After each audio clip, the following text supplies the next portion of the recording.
Hello నమస్తే. ONBA వ్యవసాయ విధానం గురించి తెలుసుకుంటున్నాం మనం. రైతుకు అదృష్ట సంఖ్య 16. 16 కీలకమైన మూలకాలు మొక్క పెరుగుదలలో కీలకంగా ఉంటాయని చెప్పి మాట్లాడుకుంటున్నాం. ఆ 16 మూలకాలలో ప్రధానమైనవి ప్రాణాధార మూలకాలు, అలాగే ప్రథమ పోషకాల గురించి మాట్లాడుకున్నాం. ఈరోజు మనం ద్వితీయ పోషకాలేంటి, ఆ తర్వాత సూక్ష్మ ధాతువులేంటి వీటి గురించి తెలుసుకుందాం. అలాగే వీటిలో ఈరోజు మనం మాట్లాడుకుంటుంది ద్వితీయ పోషకాలకు సంబంధించి మెగ్నీషియం పాత్ర ఏంటి, మొత్తం మొక్క జీవన చక్రంలో మెగ్నీషియం పాత్ర ఎలా ఉంటుంది, ఏంటి దానికి సంబంధించిన ఇంపార్టెన్స్ అనేది తెలుసుకుందాం. ప్రతిభ బయోటెక్ ఎండి రాజశేఖర్ రెడ్డి గారు ప్రస్తుతం మనతో జాయిన్ అవుతున్నారు. ఓఎన్బిఏ వ్యవసాయ విధానం గురించి ఆయన మనకి ఎక్స్ప్లెయిన్ చేస్తున్నారు. సార్ నమస్తే. నమస్తే సార్, ఈ ద్వితీయ పోషకాల్లో మెగ్నీషియం పాత్ర ఏంటి, మెగ్నీషియం ఎందుకు అవసరం, ఎలా అవసరం? మామూలుగా మనం ఇదివరకు డిస్కస్ చేసినట్లు రైతులు ఎక్కువగా ప్రథమ పోషకాలైనటువంటి నత్రజని, భాస్వరం వీటికి మాత్రమే ఇంపార్టెన్స్ ఇస్తారు. సో ఆ మూడే వ్యవసాయానికి మూలం అన్నట్లు వాటి మీదనే ఎక్కువ ఆధారపడి వాటి మీదనే ఎక్కువ పెట్టుబడి పెట్టేసి వ్యవసాయం చేస్తూ ఉంటారు. ఇక ద్వితీయ పోషకాల వినియోగానికి వచ్చినప్పుడు రైతులు చాలా తక్కువ మంది ఈ ద్వితీయ పోషకాల వినియోగం గురించి తెలిసిన వాళ్ళు కానీ వాటిని ఉపయోగించే వాళ్ళు కూడా చాలా తక్కువ మంది ఉంటారు. 100లో 5 మందో 10 మందో ఇంతకు మించి ఉంటారు. సో కానీ ఈ ద్వితీయ పోషకాల అవసరము ప్రథమ పోషకాలు మనం ఒక పైరుకి ఎంత అందిస్తున్నామో అందులో సగం పరిమాణం ఈ ద్వితీయ పోషకాలను అందించాల్సి ఉంటుంది. అంత మోతాదులో అందించాలి ఈ ద్వితీయ పోషకాలు. వీటి పాత్ర అంత ఉంటుంది. కానీ రైతులు చాలా మంది అసలు వీటి గురించి పట్టించుకున్న వాళ్ళు కూడా అడపదడప ఏదో కొద్దిగా నామకే వస్తీ యూజ్ చేస్తున్నామని ఇట్లా ఎక్కువగా ఉంటారనమాట. కానీ వాటి పాత్ర గురించి తెలుసుకున్నప్పుడు, వాటి యొక్క ఉపయోగం గురించి తెలుసుకున్నప్పుడు ఖచ్చితంగా రైతులు వీటి యొక్క వినియోగం తప్పనిసరి ఉంది ప్రతి పైరుకి, ప్రతి మొక్కకి అని వాళ్ళు గ్రహించిన తర్వాత ఖచ్చితంగా వాళ్ళు ఎంత పరిమాణంలో ఉపయోగించాలో అంత పరిమాణంలో ఖచ్చితంగా వాడతారు. సో ఈరోజు మనం మెగ్నీషియం గురించి మాట్లాడుకుంటున్నాం. ఈ మెగ్నీషియం వచ్చేసి నత్రజని మనకు ఎలా పత్రహరితం ఏర్పడడానికి ముఖ్య కారణమైనటువంటి మూలకం అవుతుందో అలాగే ఈ మెగ్నీషియం సల్ఫేట్ కూడా అలాంటిదే. పత్రహరితం ఏర్పడడంలో మెగ్నీషియం పాత్ర కూడా అంతే కీలకంగా ఉంటుంది. సో ఈ నత్రజని ఉపయోగపడాలంటే దానికి ఉత్ప్రేరకంగా మెగ్నీషియం సల్ఫేట్ పనిచేస్తుంది. చాలా మంది ఏమనుకుంటారంటే ఎక్కువ యూరియా బస్తాలుగా కుమ్మరిస్తూ ఉంటారు పైర్లలో. కానీ ఆ యూరియా పూర్తి స్థాయిలో మనం ఇచ్చినటువంటి యూరియా మొక్కకు అవసరమైనంత అది సంగ్రహించి అది వినియోగించుకోవడంలో మెగ్నీషియం పాత్ర చాలా ఉంటుంది. Without magnesium urea proper utilise చేసుకోలేదు మొక్క. అది నత్రజని పాల్గొనే రసాయనిక చర్య, జీవరసాయనిక చర్యలో మెగ్నీషియం ఒక ఉత్ప్రేరకంగా ఉంటుంది. సో ఆ ఉత్ప్రేరకంగా మెగ్నీషియం ఉంటుంది కాబట్టి అది లేకపోతే ఆ రసాయనిక చర్య మందగిస్తుంది. ఉత్ప్రేరకం అంటే ఇప్పుడు మనం ఏదైనా ఒక చర్య జరగాలంటే ఒక ప్రోత్సాహం ఎట్లా కావాలనో, మనం ఒక పని చేయాలంటే ఇంకొకరి ప్రోత్సాహం ఎట్లా తీసుకుంటాము. సో వాళ్ళు సాయం లేనప్పుడు మనం సరిగా పని చేయలేకపోతాం. సో అలాగే మెగ్నీషియం పాత్ర లేదనుకోండి, అక్కడ ఆ పత్రహరితం ఏర్పడే ఒక జీవరసాయనిక చర్య, కిరణజన్య సంయోగ క్రియ అనే ఒక జీవరసాయనిక చర్య. ఈ జీవరసాయనిక చర్యలో నత్రజని పూర్తిగా పాల్గొని వినియోగింపబడాలంటే మెగ్నీషియం పాత్ర తప్పనిసరి ఉంది. లేకపోతే కూడా జరుగుతుంది, కానీ స్లో జరుగుతుంది, మందగిస్తుంది. ప్లస్ పత్రహరితంలో మెగ్నీషియం కూడా ఒక భాగం ఇది తప్పనిసరి. సో మెగ్నీషియం సల్ఫేట్ నత్రజనితో పాటు తప్పనిసరి మనం వాడుకోవాల్సి ఉంటుంది. అంతేకాకుండా మొక్కలో భాస్వరం వచ్చేసి అన్ని భాగాలకు సరఫరా జరగాలంటే మెగ్నీషియం కావాలి. ఇక్కడ ఎలా ఉంటుందంటే ఒక మూలకం సరఫరా జరగాలన్నా, అది వినియోగింపబడాలన్నా ఇంకొక మూలకం యొక్క సహకారం తప్పనిసరి అవసరం ఉంటుంది. ద్వితీయ పోషకాలన్నీ కూడా మీకు ట్రాన్స్ఫర్ అవడానికి ఉత్ప్రేరకంగా పనిచేస్తుంటాయి. ఒక ద్వితీయ పోషకాలే కాకుండా చాలా మూలకాలు వేరే మూలకాల వినియోగంలో ఉత్ప్రేరకాలుగా పనిచేస్తూ ఉంటాయి. సో వాటి వినియోగంలో, వాటి ప్రసారం అంటే ఒక భాగం నుంచి ఇంకొక భాగంలోకి డిస్ట్రిబ్యూట్ కావడంలో, అంటే ప్రసారం జరగాలంటే ఇలా అన్ని రకాల మూలకాలు ఇన్వాల్వ్ అయి ఉంటాయి. సో అలా భాస్వరము మొక్కలోని అనేక రకాల జీవరసాయనిక చర్యలో పాల్గొంటూ ఉంటుంది కదా. అన్ని భాగాల్లో అది పాల్గొంటున్నప్పుడు ఆ ప్రతి భాగానికి భాస్వరం కూడా చేరవేయబడాలి. సో అలా భాస్వరం అన్ని భాగాలకి సమానంగా చేరవేయాలి అంటే మెగ్నీషియం తప్పనిసరి కావాల్సి ఉంటుంది. సో ఆ ప్రసారానికి కావాల్సిన భాస్వరం యొక్క ప్రసరణకి కావాల్సినటువంటి శక్తి మెగ్నీషియం నుంచి వస్తుంది మొక్క. అంతేకాకుండా మొక్కలో ఆకుల్లో పిండి పదార్థాలు ఏర్పడతాయి. ఈ పిండి పదార్థాలు వచ్చేసి అన్ని భాగాలకు మళ్ళీ సరఫరా కావాలి. సో ఈ పిండి పదార్థాలు సరఫరా జరగాలన్నా కూడా మళ్ళీ మెగ్నీషియం కావాలి. ఒకటి కిరణజన్య సమయక్రియ జరగడానికి కావాలి, భాస్వరం భాస్వరం డిస్ట్రిబ్యూషన్ కావాలి, ప్రసరణ జరగాలన్నా, పిండి పదార్థాల డిస్ట్రిబ్యూషన్ పిండి జరగడానికి. పిండి పదార్థాలు డిస్ట్రిబ్యూట్ జరగాలన్నా కూడా మళ్ళీ మెగ్నీషియం కావాలి. ఓకే. అంతేకాకుండా ఈ కిరణజన్య సంయోగ క్రియ జరిగేటప్పుడు మనం ఏం చెప్పుకుంటున్నాము, సూర్యకిరణాల సమక్షంలో ఈ కిరణజన్య సంయోగ క్రియ జరుగుతుంది కాబట్టి దానికి కిరణజన్య సంయోగ క్రియ అని పేరు పెట్టుకున్నాం. దానికి ఆ కిరణాల నుంచి శక్తి వెలువడుతుంది, ఆ శక్తి ఉష్ణంగా మారుతుంది. ఆ జీవరసాయనిక చర్య జరగడానికి ఆ సూర్యకిరణాల నుంచి శక్తి వెలువడుతుంది, ఆ శక్తి ఉష్ణశక్తిగా మారుతుంది. అప్పుడు ఆ కిరణజన్య సంయోగ క్రియ అనేది పూర్తిగా జరుగుతుంది. ఓకే. ఆ శక్తిని గ్రహించి, ఆకుల్లో ఆ శక్తిని గ్రహించి దాన్ని ఉష్ణశక్తిగా మార్చడంలో మెగ్నీషియం పాత్ర చాలా ఉంది. Okay okay okay okay. అంటే ఆ సూర్యకిరణాల నుంచి వచ్చే శక్తిని గ్రహించి ఉష్ణశక్తిగా మారుస్తుంది. అది ఉష్ణశక్తిగా మార్చడంలో మెగ్నీషియం పాత్ర చాలా ఉంటుంది. ఓకే. అంటే మనము ఏ మూలకాన్ని తక్కువగా అంచనా వేసినా సరే ఇవన్నీ కుంటుపడుతుంటాయి. ఎందుకంటే ఒక్కొక్క జీవరసాయనిక చర్య ఇంకొక జీవరసాయనిక చర్యకి లింక్ అయి ఉంటుంది. ఒకదాని తర్వాత ఒకటి జరుగుతుంది, అది జరిగితేనే నెక్స్ట్ జరుగుతుంది. కాబట్టి సో మొట్టమొదటిది కిరణజన్య సంయోగ క్రియ. సో ఆ కిరణజన్య సంయోగ క్రియ మందగిస్తే కష్టం కదా, మిగతా జీవన ప్రక్రియ ఆగిపోతాయి. సో అక్కడ ఆ సూర్యకిరణాల నుంచి శక్తిని గ్రహించడంలో ఈ మెగ్నీషియం పాత్ర చాలా ఉంటుంది. సో అలా కిరణజన్య సంయోగ క్రియలో నత్రజని ఉత్ప్రేరకంగా పనిచేయడమే కాకుండా సూర్యకిరణాల నుంచి వచ్చే ఆ శక్తిని గ్రహించడంలో కూడా మెగ్నీషియం పాత్ర చాలా ఉంటుంది. ఓకే.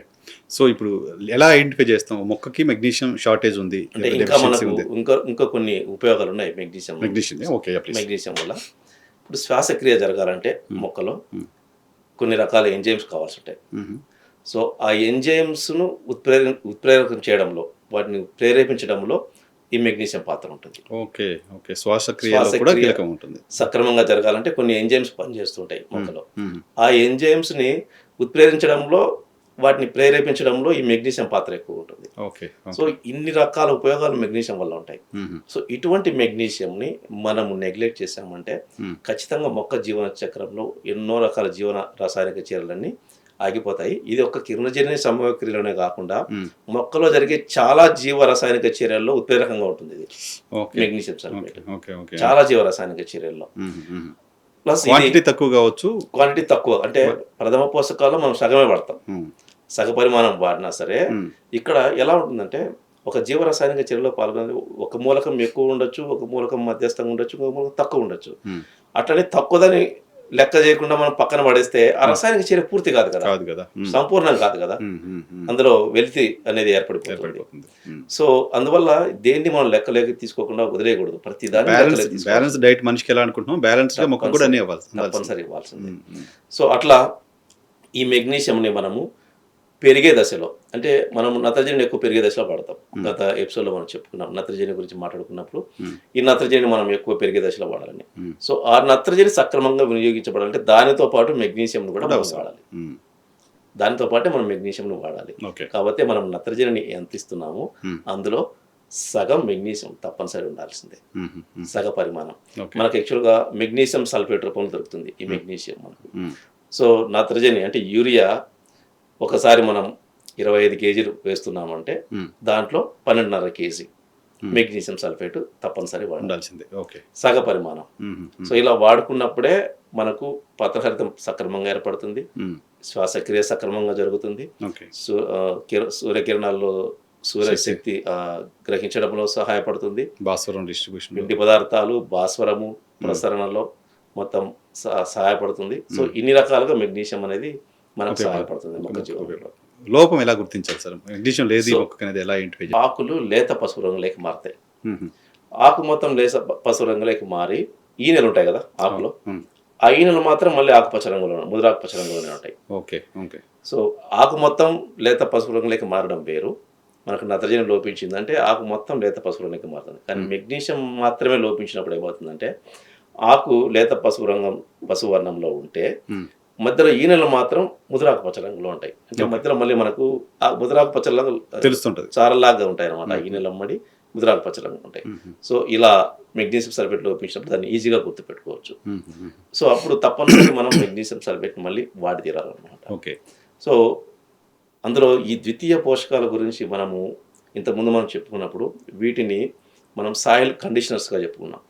అంటే నేలకి మృదు స్వభావాన్ని కలిగిస్తాయి. ఈ ద్వితీయ పోషకాలు 3 ఏవైతే ఉన్నాయో మెగ్నీషియము, సల్ఫర్, కాల్షియం. కాల్షియం. ఈ 3 మనకు నేలలో ఉంటే నేల మృదు స్వభావాన్ని కలిగి ఉంటుంది. ఇంకా దీంట్లో ఉన్నటువంటి ఇంకొక మంచి గుణం ఏంటంటే ఈ ద్వితీయ పోషకాల్లో మెగ్నీషియంతో సహా ద్వితీయ పోషకాలలో మంచి గుణం ఏంటంటే ఇవి మిగతా వాటిలాగా లవణాలుగా మారవు. ఓకే. మిగతా లవణాలుగా మారి ఇబ్బంది పెడతాయి మొక్కల తర్వాత. లవణాలుగా మారి మొక్కకు అందుబాటులోకి రావు. ప్లస్ అవి లవణాలుగా మారినటువంటి ఆ మూలకాలన్నీ మనకు మళ్ళీ నేలలో నష్టాన్ని కలిగిస్తాయి. ఆ సూక్ష్మజీవులకు కావచ్చు, నేల గుణాన్ని మార్చడంలో కావచ్చు, వాటి లవణాల పాత్ర ఎక్కువ ఉంటుంది. కానీ ఇక్కడ ఈ ద్వితీయ పోషకాలు ఈ మెగ్నీషియం కూడా లవణంగా మారదు. ఓకే. సో ఇవి కాస్త ముందు ఎక్కువ వేసుకున్నా సరే ఎటువంటి ప్రమాదం అయితే లేదు. ఎప్పుడు అవసరం ఉంటే అప్పుడు తీసుకుంటుంది మొక్క. ఎప్పుడు అవసరం మూడు అంతేనా సార్? Sulphur, calcium, magnesium. ఈ 3 కూడా అంతే. ఈ 3 ఏంటంటే మంచి లక్షణాలు ఈ లవణాలుగా మారవు. ఓకే. ప్లస్ ఇవి ఉన్నంత వరకు నేల మృదు స్వభావాన్ని కలిగి ఉంటుంది. కాబట్టి మెగ్నీషియం అనేది మనం లోపం లేకుండా చేసుకుంటే నేల మృదు స్వభావాన్ని కలిగి ఉంటుంది. ఇప్పటి వరకు మనం చెప్పుకున్నటువంటి అన్ని ఉపయోగాలు మొక్కలో మెగ్నీషియం ద్వారా జరుగుతాయి. సో మెగ్నీషియం పాత్ర చాలా కీలకమైంది మొక్క జీవన విధానంలో. ముఖ్యంగా పెరిగే దశలో దీని అవసరం ఎక్కువ ఉంటుంది. మిగిలిన 2 దశలో, పూత దశలోను కాయ దశలోను దీని యొక్క అవసరం తక్కువగా ఉంటుంది. సో ఇది లోపించిందంటే ఆకు మొత్తం లేత పసుపు లేక మారుతుంది. ఈడేలు మాత్రం ముద్రాకుపచ్చలో ఉంటాయి అన్నమాట. సో ఇది మెగ్నీషియం యొక్క పాత్ర జీవన చక్రం. ఓకే. మెగ్నీషియం మీకు క్రాప్ ఈల్డింగ్ ఎక్కువ రావడానికి సంబంధించిన ఉపయోగం ఏం లేదు దానికి. ఓన్లీ మొక్క ఎదుగుదలలో ప్రతి జీవన ప్రక్రియ అంటే మొక్క మొలిచినప్పటి నుంచి జరిగే ప్రతి జీవన ప్రక్రియ కూడా చివరిలో మనకు దిగుబడి మీద తప్పనిసరి చూపుతుంది. సో కేవలం అప్పుడు మనకు కాయ, పండు, ధాన్యము వచ్చే సమయంలో ఉపయోగించే వాటి వలన దిగుబడి పెరుగుతుంది అనేది కాదు. మనం ఇదివరకు కూడా మనం చెప్పుకున్నాం. అంటే వ్యాధి నిరోధక శక్తి పెరగాలన్నా, పునరుత్పత్తి శక్తి పెరగాలన్నా, సో ఇవన్నీ మొక్క మొలిచినప్పటి నుంచి జరిగే ప్రతి జీవరసాయనిక చర్య తర్వాత జరిగే తర్వాత దశలో జరిగే అన్ని రకాల జీవరసాయనిక చర్యల్లో వీటి పాత్ర ఉంటుంది. ఇక్కడ అన్ని సక్రమంగా జరిగాయి అనుకోండి, తర్వాత దశలోకి మొక్క సక్రమంగా ఎంటర్ అవుతుంటుంది. సో అట్లని మనము వీటి అవసరం లేదు కాబట్టి ఇదే రైతులు కూడా చాలా మంది ఎక్కువ ఏంటంటే మీరు అన్నట్లు అదేమి పెద్ద దిగుబడి పెంచేది కాదు కదా, కాయలో సైజు రావడానికో, బరువు రావడానికో, పూత రావడానికో ఇట్లా లెక్కలు వేసుకుంటుంటారు అనమాట. కానీ అవన్నీ రావాలంటే ముందు ఇది జరగాలి. ఈ ప్రక్రియలన్నీ పెరిగే దశలు అన్ని జరుగుతూ పోతున్నాయి కదా, అది ఎక్కువ వస్తుంది. ఇది హెల్దీగా ఉండాలి. సో ఆరోగ్యంగా పెరగాలి, అన్ని రకాల పోషకాలు మొక్కలు తయారవ్వాలి, అన్ని రకాల పదార్థాలు, ప్రోటీన్స్, విటమిన్స్, పిండి పదార్థాలు అన్ని సక్రమంగా తయారవ్వాలంటే అన్ని రసాయనిక చర్యలు మొదటి నుంచి జరగాలి. సో వీటి లోపాలు ఎక్కడ లేకుండా చూసుకోవాలి. కేవలం మొక్క పెరిగిందా, క్రాప్ ఇచ్చిందా, ఇవి 2 మాత్రమే చూస్తుంటారు. అది ఎక్కువ. అందుకే ప్రతి జీవ రసాయనిక చర్య మొక్కలో ప్రధానమైంది, ప్రతిదీ కూడా. అందువల్ల మొక్కని పెంచేటప్పుడు కూడా పునరుత్పత్తి శక్తితో పెంచాలి. తర్వాత అది పూత అందుకు బాగా వస్తుంది, తర్వాత ఆడపువ్వులు ఎక్కువ వస్తాయి, తర్వాత మనకు అది పుందెగా మారి కాయగా మారాలంటే కూడా అన్ని రకాల జీవరసాయనిక చర్య సక్రమంగా జరగాల్సిందే. సో మనము పెరిగే దశలో కేవలము నత్రజని ఉపయోగించి పెంచితే అన్ని రకాలుగా నష్టపోతాం. సో రైతు ఇది గుర్తించాల్సిందే. పెరిగే దశలో కూడా మనకు నత్రజనితో పాటు మిగతా మూలకాల అవసరం ఉంది. మధ్యస్థంగా తక్కువగా ఉన్నా సరే వాటిని వినియోగించాలి. దీనికి అడ్వాంటేజ్ ఏంటంటే మీరు ఒకేసారి వేస్తే ఎప్పుడు కావాల్సి అప్పుడు తీసుకుంటుంది, తర్వాత మళ్ళీ పాడైపోతుంది. 25 కేజీలు కావాలి ఇప్పుడు అంటే మనం యూరియా 50 కేజీలు మొత్తం వాడుకుంటున్నాం అనుకుంటు పైరు కాలంలో, పంట కాలంలో 50 కేజీలు పడితే అందులో సగం ఇది 25 కేజీలు కావాలి. నువ్వు 25 కేజీలు ఒకసారి వేసినా ఇబ్బంది లేదు, లేదా 15 కేజీలు ఒకసారి, 10 కేజీలు ఒకసారి వేసినా ఇబ్బంది లేదు. సో ఆ క్యాలెండర్ మనము పంటల క్యాలెండర్ తయారు చేసినప్పుడు ఒకసారి రైతులకి చెప్పేటప్పుడు దాన్ని ఎలా వినియోగించుకోవాలి దశను బట్టి అనేది అప్పుడు క్లియర్గా కేజీలో చెప్దాం వాళ్ళకి. Okay, right sir, thank you very much. Next ఈ ద్వితీయ పోషకాల్లో కీలకమైన కాల్షియం పాత్ర ఏంటనేది తెలుసుకుందాం నెక్స్ట్ ఎపిసోడ్లో. Thank you.